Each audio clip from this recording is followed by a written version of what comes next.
Exclusive. Kate Middleton's unwavering determination after awful pressure.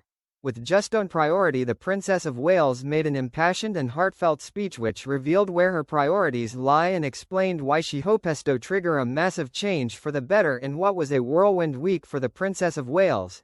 She delivered a passionate plea on behalf of all parents and made a dazzling return to the red carpet for one of the biggest royal events of the year.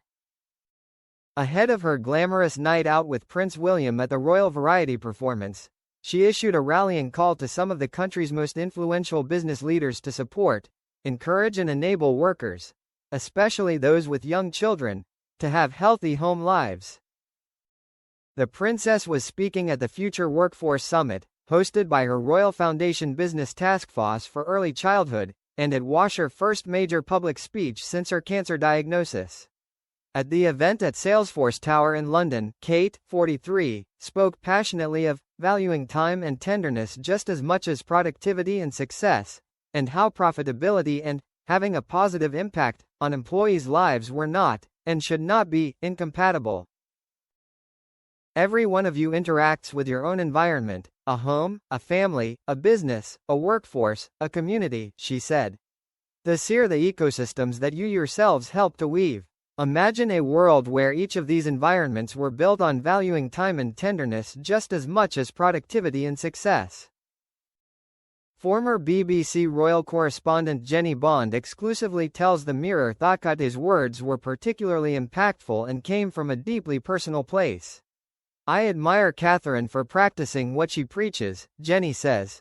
I'm sure she fully understands the pressures that exist for many working parents, and means every word she says. She is a hands-on mum as much as she can possibly be, and she has encouraged William to be a full-on dad. Obviously they are both incredibly privileged to have some choice in the matter, and they've taken a fair bit of flack for doing things like ring-fencing school holidays as family time. But Catherine believes passionately that these early years in her children's lives are by far the most important and formative. She was also speaking as a mother with the awful added pressure of managing ill health following her diagnosis. There's no doubt she understands and appreciates that being able to take time off from work to prioritize her health and her family was a privilege, and is incredibly grateful for this. Now she appears to be using her platform to highlight the good that she knows can come from that privilege, for the benefit of other parents and society as a whole. It is a cause that is incredibly close to her heart. The day after the summit, Kate enjoyed a night of glamour, show-stopping performances and the appearance of a very special Lil Bear at the Royal Variety performance. Again, it was a welcome return to a more normal royal diary following her and William's absence last year. The beaming couple arrived at the glittering Royal Albert Hall event and Kate wore a stunning floor-length velvet gown while William, 43, donned a coordinated velvet tuxedo. They appeared united and at ease as they watched the cast of Paddington the musical take to the stage, along with pop star Jessie J and Grammy award-winning singer Laufey, to raise funds for the Royal Variety charity.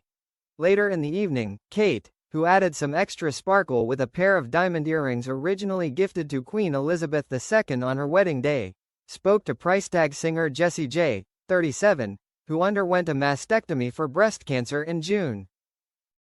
After exchanging a few words and a warm embrace with the princess, Jessie shared, "Mum to Mum, who has just recently gone through cancer, I just wanted to give her a hug. We acknowledged that it's something that is not easy to go through, especially in the public eye." Kate also shared a sweet moment with two very special youngsters, 9-year-old twins Olivia and Emily Edwards, whose parents work at Brinsworth House, a care home for entertainment workers which is supported by the Royal Variety charity. As she spoke to the girls about the Paddington performance, the princess revealed Prince George, 12, Princess Charlotte, 10, and Prince Louis, 7, were very sad not to have been allowed to accompany their parents on their night out. My kiddies were very sad. We're going to have to keep it a big secret that I saw you guys, she smiled. They were very sad not to be joining us. Kate's attendance at the two major events was a clear sign that she is feeling strong enough to handle a busier workload, Jenny tells us, but she will no doubt still want to be around as much as possible for her children. Jenny says she's determined to be there for her own children as much as possible, and she wants business leaders to take a look at the work-life balance they provide for their employees, and we should all be grateful for that. Unless someone stands up and shouts that work can be all-consuming, especially now that we're contactable 24/7, we'll continue to get the balance all wrong. And it's not just Catherine's opinion. Her foundation is providing evidence that children who are brought up in a nurturing and loving environment, where parents give them those most valuable assets that are time and love, are more emotionally secure in later life. Kate's determination to create a positive legacy from her royal status distinct echoes of Queen Elizabeth II, who vowed on her 21st birthday to dedicate her life to the service of the Commonwealth. But she has also made it clear that her children will not miss out on valuable time with their mother. In the video update she shared in September 2024 to announce the end of her chemotherapy treatment, she spoke of finding a new perspective. This time has above all reminded William and me to reflect and be grateful for the simple yet important things in life, which so many of us often take for granted. Of simply loving and being loved, she said, next year has a number of momentous milestones in store for the family. Prince George will complete his final year of primary education at Lambrook School, leaving behind his younger sister and brother. The firstborn will also enter his teenage years, when he turns 13 on the 22nd of July, before heading off to secondary school. The topic of where he will continue his education has been much discussed, with questions swirling about whether Kate and William will break tradition and send him to a co-ed secondary, rather than as a boarder to Eton College like his father and uncle, Prince Harry. According to Jenny, the decision is likely already made, and it is not the only change happening in their new Forest Lodge home, which they moved to from Adelaide Cottage earlier this month. William spoke recently of some familiar parental dilemmas, revealing that he and Kate have yet to allow George to have a mobile phone. Speaking to a journalist in Brazil during his recent Earthshot prize trip, he also shared that his days were filled with play dates, taxi driver, sports days, matches, playing in the garden when I can, further demonstrating just how aligned he and Kate's parenting values are.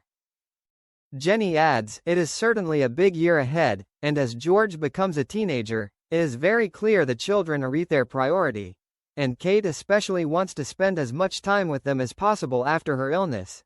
And it is wonderful to see. I would suppose his new school has already been decided. Personally, I think it would be a great shame if he's going to be sent away to board, and I would have thought that would go against some of Catherine's central beliefs. On the other hand, she went to boarding school and seemed to enjoy it, so I suppose she feels ready to cross that bridge with George.